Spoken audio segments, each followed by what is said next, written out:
વજન ઓછું થતું નથી, ખૂબ જ પ્રયત્ન કરવા છતાં પણ વજન વધ્યા જ કરે છે. PCOD, PCOS, infertility, diabetes, mood swings, overthinking, anxiety, sleep disturbance, આ બધી વસ્તુઓથી જો પરેશાન થઈ રહ્યા હોય તો આ વિડીયો એન્ડ સુધી જોજો. જીમ, એક્સરસાઇઝ, ખૂબ જ વધારે પડતું ડાયટિંગ કર્યું હોય તો પણ તમને રિઝલ્ટ 0 મળે છે, તો પ્રોબ્લેમ તમારા રૂટીનમાં નથી, તમારા સ્ટ્રેસ હોર્મોન એટલે કોર્ટિઝોલ એના માટે જવાબદાર હોઈ શકે છે. આયુર્વેદમાં આ સ્ટ્રેસ હોર્મોન એટલે કે કોર્ટિઝોલને વાત અને પિત્ત દોષનું ઇમ્બેલેન્સ તરીકે ઓળખવામાં આવ્યું છે. તો આ વિડીયોમાં આપણે એ જાણીશું કે સ્ટ્રેસ હોર્મોન એટલે કે હાઈ કોર્ટિઝોલ એટલે કે વાત અને પિત્ત દોષનું ઇમ્બેલેન્સ તમારી રૂટીન લાઈફ, તમારું વેઇટ લોસ, તમારું ઇન્સ્યુલિન સેન્સિટિવિટી, તમારું સ્લીપ, તમારું ડાયજેશન અને તમારી ફર્ટિલિટીને કેવી રીતના અફેક્ટ કરે છે. એના માટે પહેલા આપણે સમજવું પડશે કે what is cortisol hormone. Cortisol hormone છે શું? કોર્ટિઝોલ હોર્મોન એક સ્ટ્રેસ હોર્મોન તરીકે ઓળખવામાં આવે છે, પણ જ્યારે એક્યુટ સ્ટ્રેસ આવે એટલે કે થોડું નાનું મોટું સ્ટ્રેસ આપણા જીવનમાં આવે ત્યારે કોર્ટિઝોલ હોર્મોન આપણી બોડીમાંથી રિલીઝ થાય છે. પણ એ સારું છે. કોર્ટિઝોલ હોર્મોન જ્યારે રિલીઝ થશે ત્યારે આપણને એલર્ટનેસ મળશે ને આપણી જે પ્રોબ્લેમ હશે એનું સોલ્યુશન કરવા માટે આપણે પ્રયત્ન કરીશું. That's good. Acute સ્ટ્રેસમાં cortisol release થવું એ સારી વસ્તુ છે, પણ એ બેલેન્સમાં હોવું જરૂરી છે.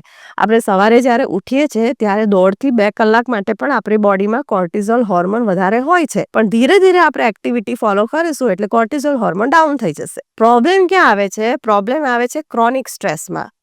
ક્રોનિક સ્ટ્રેસમાં જ્યારે કોર્ટિઝોલ હોર્મોન જરૂરિયાત કરતાં વધારે પ્રમાણમાં વધી જાય ત્યારે બોડીને ડિસ્ટ્રક્ટિવ મોડમાં લઈ જાય છે. વધારે પડતું કોર્ટિઝોલ એટલે કે હાઈ કોર્ટિઝોલ એ બોડીમાં ઇન્સ્યુલિન રેઝિસ્ટન્સ કરે છે, એના લીધે બેલી ફેટ થશે, એના લીધે ઓબેસિટી આવશે, એના લીધે તમારું વેઇટ લોસ બ્લોક થશે, એના લીધે તમારી ફર્ટિલિટી કોમ્પ્રોમાઇઝ થશે, ઓવ્યુલેશન સપ્રેસ થશે. એટલે બધી વસ્તુઓનું જડ હાઈ કોર્ટિઝોલ છે. આયુર્વેદમાં આજે ક્રોનિક સ્ટ્રેસમાં હાઈ કોર્ટિઝોલને પિત્ત ડોમિનન્સ, વાત દોષનું ઇમ્બેલેન્સ, જઠરાગ્નિ વીક એટલે કે પુઅર ડાયજેસ્ટિવ ફાયર અને ઓજસ એટલે કે પ્રાણ શક્તિને ડિપ્લિશનમાં ગણવામાં આવ્યું છે. પ્રાણ શક્તિ જે આપણને જીવિત રાખે છે એ પ્રાણ શક્તિ ડિપ્લીટ થાય છે હાઈ કોર્ટિઝોલ લેવલના હિસાબે. તો હાઈ કોર્ટિઝોલ, જ્યારે બોડીમાં કોર્ટિઝોલ વધી જાય છે ત્યારે એના હિડન સિમ્ટમ્સ હોય છે. ઘણા ઇગ્નોર કરી જાય છે પણ ઘણાને થોડું અફેક્ટ પણ કરી જાય છે. તે હિડન સિમ્ટમ્સ કયા? પ્રોપર ઊંઘ લેવા છતાં પણ દિવસ દરમિયાન તમને થાક અનુભવો, આખા દિવસ દરમિયાન તમારી એનર્જી ઓછી રહેવી, થોડા વાત પર ગુસ્સો આવીને મૂડ સ્વિંગ્સ થયા કરવા, તમારું belly fat, obesity, diabetes, diet, exercise અને મેડિસિન લેવા છતાં પણ કંટ્રોલમાં નહીં આવવું, આ બધા લક્ષણો હોઈ શકે હાઈ કોર્ટિઝોલના. તો હાઈ કોર્ટિઝોલને આપણી બોડીમાં વધારે છે એટલે કોર્ટિઝોલ સ્ટ્રેસ હોર્મોન આપણી બોડીમાં વધારે છે. ખબર કેવી રીતના પડશે? કદાચ આપણને સિમ્ટમ્સ ફીલ પણ થાય, પણ આપણે એને પ્રોપર ડાયગ્નોસિસ તો કરવું પડશે ને કે આપણી બોડીમાં કોર્ટિઝોલ હોર્મોન વધારે છે.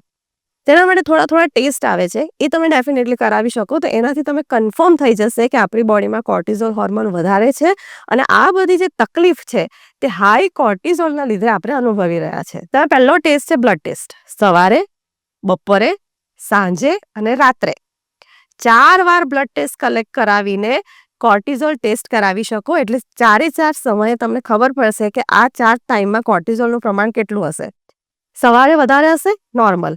સાંજ થતા ધીરે ધીરે દિવસ જેમ પાસ થાય છે તેમ કોર્ટિઝોલનું પ્રમાણ ઓછું થવું જોઈએ. જો એ વધી જશે, જો વધારે ને વધારે આવશે તો સમજવાનું કે કોર્ટિઝોલને રિસેટ કરવાની તમારી જરૂર છે. બીજો ટેસ્ટ આવશે સલાઈવા ટેસ્ટ. સવારે ઉઠીને તરત અને રાત્રે સૂતી વખતે સલાઈવાનું સેમ્પલ તમારે લેબમાં આપવાનું રહેશે. એના પરથી પણ ખબર પડશે તમારું કોર્ટિઝોલ હોર્મોન કેટલું છે, સવારે કેટલું છે, સાંજે કેટલું રહે છે. ત્રીજું આવશે યુરિન ટેસ્ટ. જેટલી વાર તમે યુરિન પાસ કરો ને એટલી વાર યુરિન કલેક્ટ કરીને તમારે લેબમાં આપવાનું રહેશે. એના પરથી બી કોર્ટિઝોલ સિક્રેશન ખબર પડે છે. અને લાસ્ટમાં ACTH સ્ટિમ્યુલન્ટ ટેસ્ટ. ઇઝી છે, એક જ વાર બ્લડ આપવાનું રહેશે. ACTH નામનો રિપોર્ટ કરશું, તેમાંથી ખબર પડી જશે તમારું કોર્ટિઝોલ હોર્મોન દિવસ દરમિયાન કેટલું રહે છે. આ સિમ્પલ ટેસ્ટ છે જેનાથી તમે જાણી શકશો કે જે બધી સમસ્યાઓ તમે ભોગવી રહ્યા છો, જે બધા પ્રોબ્લેમ્સ ફેસ કરી રહ્યા છો, આટલા બધા એફર્ટ્સ લગાવવા છતાં પણ તમારું વજન ઘટતું નથી કે પ્રોબ્લેમ સોલ્વ થતું નથી અથવા રિઝલ્ટ મળતું નથી, એ તમે જાણી શકશો કે એકચ્યુઅલી રૂટ કોઝ શું છે. મારી લાઇફસ્ટાઇલ છે કે મારું કોર્ટિઝોલ હોર્મોન છે કે આ તમારું સ્ટ્રેસ હોર્મોન છે. મોસ્ટ પ્રોબેબલી મોસ્ટ પ્રોબેબલી જે આ બધી તકલીફોનો સામનો કરી રહ્યા હોય એવા પેશન્ટમાં કોર્ટિઝોલ હોર્મોન હાઈ જ આવે છે. હવે આપણે એ જાણીશું કે હાઈ કોર્ટિઝોલ હોર્મોન કે હાઈ સ્ટ્રેસ હોર્મોન આપણા વેટ લોસને કેવી રીતના બ્લોક કરે છે. High cortisol is equal to insulin resistance. Insulin resistance હશે તો બેલી ફેટ વધશે, થાઈ અને હિપ ફેટ વધશે અને વિસરલ ફેટ વધશે. પણ જ્યારે હાઈ સ્ટ્રેસ હોર્મોન હશે, હાઈ કોર્ટિઝોલ હોર્મોન હશે તો બોડીને થશે કે હું તો ડેન્જર મોડમાં છું, આ મારો સર્વાઈવલ મોડ છે. એટલે ફેટ બર્નરનું કામ નહીં કરે, ફેટ સ્ટોરરનું કામ કરશે. બિકોઝ બોડીને એવું લાગશે કે મારે તો આ બોડીને બચાવવાની છે બિકોઝ ઓફ સ્ટ્રેસ હોર્મોન. એટલા માટે વજન તો ઘટશે નહીં પણ વજન હજુ વધ્યા કરશે. ફેટ સ્ટોરરનું કામ કરશે હાઈ કોર્ટિઝોલ હોર્મોન, એટલા માટે વેટ લોસ થશે નહીં. એકોર્ડિંગ ટુ સ્ટડી, જે પર્સનમાં હાઈ કોર્ટિઝોલ હોર્મોન હોય તેનું weight loss 30 to 40% less effective હોય છે as compared to other women. Okay, એટલે કે 30 to 40% લેસ ઇફેક્ટિવ હોય છે, એને એટલી તકલીફ પડે છે. બરાબર છે. એટલે કોર્ટિઝોલ હોર્મોનને બેલેન્સ લાવવું ખૂબ જ જરૂરી છે. હવે આ જ કોર્ટિઝોલ હોર્મોન આપણે ફર્ટિલિટીને બી કેવી રીતના અફેક્ટ કરે છે, ફર્ટિલિટીને પણ બ્લોક કરે છે. જે ફિમેલની બોડીમાં કોર્ટિઝોલ એટલે કે સ્ટ્રેસ હોર્મોનનું પ્રમાણ વધારે હોય તો બોડી સર્વાઈવલ મોડમાં જાય છે. બોડીને એવું લાગે છે કે અહીંયા તો ડેન્જર છે. તો જ્યાં સર્વાઈવલ મોડ હશે ત્યાં કન્સેપ્શન અને રીપ્રોડક્ટિવ સિસ્ટમ અફેક્ટ થાય છે. એટલે કન્સેપ્શન રહેવું ડિફિકલ્ટ છે. એટલે કોર્ટિઝોલ હોર્મોન હોય ત્યાં તમારી જે પિચ્યુટરી ગ્લેન્ડ, હાઇપોથેલેમસમાંથી જે રિલીઝ થતા હોર્મોન છે, ગ્રોથ હોર્મોન, FSH, LH, બધા હોર્મોન્સ અફેક્ટ થશે. ધીરે ધીરે તમારું ઓવ્યુલેશન પણ બ્લોક થાય છે અને ફર્ટિલિટી પણ તમારી ઓછી થાય છે અને કન્સેપ્શન રહેતું નથી. આ રીતને તમને પ્રેગ્નન્સી કન્સીવ કરવામાં પણ તકલીફ પડે છે. સ્ટડીમાં એવું પ્રૂવ થયું છે કે જે સ્ત્રીઓમાં હાઈ કોર્ટિઝોલ હોય તેની ફર્ટિલિટી 20 to 30% જેટલું ઘટી જાય છે. આયુર્વેદ પ્રમાણે જેની બોડીમાં વાત અને પિત્ત દોષનું ઇમ્બેલેન્સ થયું હોય તેમાં હાઈ કોર્ટિઝોલ એટલે કે સ્ટ્રેસ હોર્મોનનું પ્રમાણ વધારે છે. આવી વ્યક્તિઓમાં આયુર્વેદિક અમુક ટેકનિક્સ છે, અમુક દિનચર્યા એટલે કે અમુક રૂટીન ફોલો કરવાથી કોર્ટિઝોલ હોર્મોનને રિસેટ કરી શકાય છે. અમુક પ્રોપરલી તમારે એક રૂટીન ફિક્સ બનાવવું પડશે. નેચર સાથે અલાઇન કરીને તમારે લાઈફ જો તમે થોડું અપગ્રેડ કરશો તો ડેફિનેટલી કોઈ પણ જાતની દવા વગર કોર્ટિઝોલ હોર્મોનને રિસેટ અથવા બેલેન્સ કરી શકાય છે. એ રૂટીનમાં પહેલા તો દિનચર્યા રિસેટ આવશે. એટલે રૂટીન, તમારું રૂટીન તમે કેવી રીતના સેટ કરશો. એ રૂટીનમાં પહેલા તો તમારે સૂર્યોદય થાય એટલે 6 થી 6:30 ની વચ્ચે ઉઠી જવાનું રહેશે.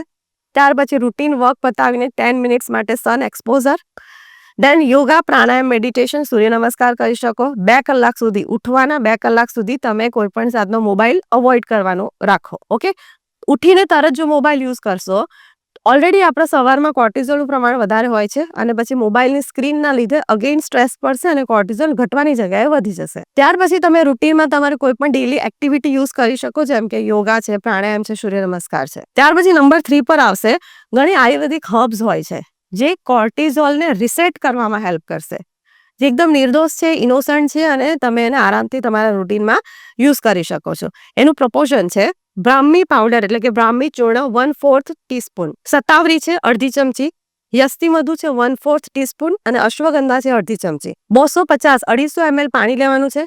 આ જે પાવડર બનાવ્યો ને અડધી ચમચી 1/4, અડધી ચમચી 1/4, એ પાવડરને તમે નાખી દો 250 ml ના પાણીમાં, એને ઉકળવા દો. 150 ml 150 ml પાણી થઈ જાય ત્યાં સુધી તેને ઉકાળી લો અને ત્યાર પછી ગાળીને એને એકવાર દિવસમાં લેવાનું છે, તે પણ 90 દિવસ માટે, એટલે 3 મહિના માટે. ડેફિનેટલી તમારું બોડીમાં પોઝિટિવ ચેન્જીસ તમને દેખાશે, તમે ફ્રેશ ફીલ કરશો. સુવા છતાં પણ તમારી એનર્જી એકદમ પ્રોપર, ઘણાને એવું હોય છે કે પ્રોપર નીંદ લે તો પણ એનર્જી લેવલ રહેતું નથી, તો આનાથી આખા દિવસ દરમિયાન તમારી એનર્જી એકદમ બેસ્ટ રહેશે. લાસ્ટમાં એક એવું ડ્રિંક, કોર્ટિઝોલ કામિંગ ડ્રિંક, જે તમે બતાવું છું, એનું કોમ્બો આખું પ્રપોર્શન સાથે બતાવું છું, તો ડેફિનેટલી તમે તમારા રૂટીનમાં એડ કરશો તો હજુ વધારે ફરક પડશે. એ છે કોર્ટિઝોલ કામિંગ ડ્રિંકમાં અડધી ચમચી અશ્વગંધા પાવડર અને 1 પિંચ ઓફ નટમેગ એટલે જાયફળનો પાવડરને ગરમ પાણી સાથે તમે ડાયલ્યુટ કરીને રાતે સૂતી વખતે તમે લઈ લો. આ બંને ડ્રિંક, પેલું ડ્રિંક તમે સવારે લેશો અને આ ડ્રિંક તમે રાત્રે લેશો. આ બંને ડ્રિંક જો તમે 90 દિવસ માટે ફોલો કરશો તો 2 થી 3 અઠવાડિયાની અંદર તમારી મેટાબોલિઝમ પાવરફુલ બનશે, તમારું એનર્જી લેવલ ઇન્ક્રીઝ થશે, તમારી સ્લીપની ક્વોલિટી એન્હેન્સ થશે, તમારું ડાયજેશન પાવરફુલ થશે.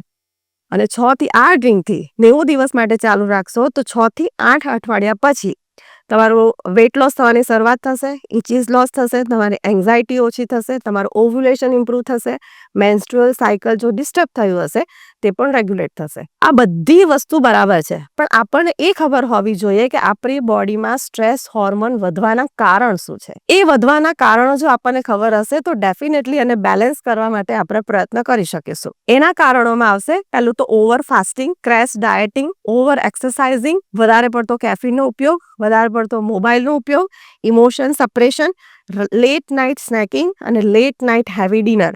આ બધું કારણો કોર્ટિઝોલ હોર્મોનને ઇમ્બેલેન્સ કરવા માટે જવાબદાર છે. એટલા માટે જ જો આ તકલીફ તમે ફીલ કરી રહ્યા હોય તો તમે ડેફિનેટલી ફોલો કરજો, અથવા તમારી નજરમાં એવું કોઈ પર્સન હોય કે આ બધી વસ્તુઓથી પરેશાન થાય છે, ખૂબ જ પ્રયત્ન કરવા છતાં એની લાઈફમાં પરેશાની છે, તો ડેફિનેટલી આ વિડીયો એની જોડે શેર કરજો કે વોટ ઇઝ કોર્ટિઝોલ હોર્મોન, અને એ જાણવાની ખૂબ જ જરૂરી છે અત્યારના સમયમાં. વિડીયોને શેર કરો, ચેનલને સબસ્ક્રાઇબ કરો અને હિટ ધ બેલ બટન.